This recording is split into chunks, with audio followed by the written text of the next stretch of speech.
এই শাহী চটপটিটা এটা খাওয়ার জন্য আপনাকে ঘন্টার পর ঘন্টা সিরিয়ালে থাকতে হবে, তারপর পাবেন টোকেন। টোকেন পাওয়ার পরে পাবেন খাবার। ঢাকা থেকে আসে, কুমিল্লা থেকে আসে, আপনার নরসিংদী থেকে আসে। সর্বোচ্চ কত টোকেন হয়? 200+ ভাই। 8টার আগে আসতে হবে, 5টার পর থেকে শুরু। মানে অনেক রকমের উপকরণের পাশাপাশি প্রেজেন্টেশনটা ইউনিক। ওরা পরিষ্কার পরিচ্ছন্নভাবে খাবারগুলো কাস্টমারদেরকে হ্যান্ডেলিং করে। এই চটপটিটা খাওয়ার জন্য কি ঢাকার বাহির থেকে আসা উচিত? খাবার যদি মানসম্পন্ন হয় সেক্ষেত্রে দূর দূরান্ত থেকেই আসবে খাইতে, এটাই স্বাভাবিক, অবশ্যই আসবে। এটা হচ্ছে নারায়ণগঞ্জের কালীবাজারের সবচেয়ে জনপ্রিয় চটপটি, শাহী চটপটি, ভাই ভাই চটপটি।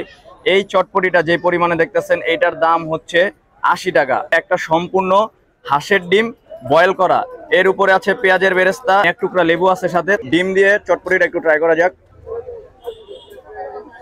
পেঁয়াজের বেরেস্তাটা খুব ভালো পরিমাণে দেওয়া হয়েছে, আর এই বেরেস্তাটার কারণে ভালোই লাগতেছে। এইগুলা যথেষ্ট ক্রিস্পি, একদম যে এই ভিড় হিসাবে ক্রাউড হিসাবে যে আহামরি ভালো তা না, তবে একবারে খারাপও না। 70 টাকা বা 60 টাকা হলে একদমই 100তে 100 হইতো। আপনি যে একবারে ঢাকা থেকে এসেই খেতে হবে বা আসতেই হবে এরকম কিছু না। যদি এখানে আসেন, নারায়ণগঞ্জের আশেপাশে আসেন কালীবাজারে, তাহলে অবশ্যই ট্রাই করতে পারেন।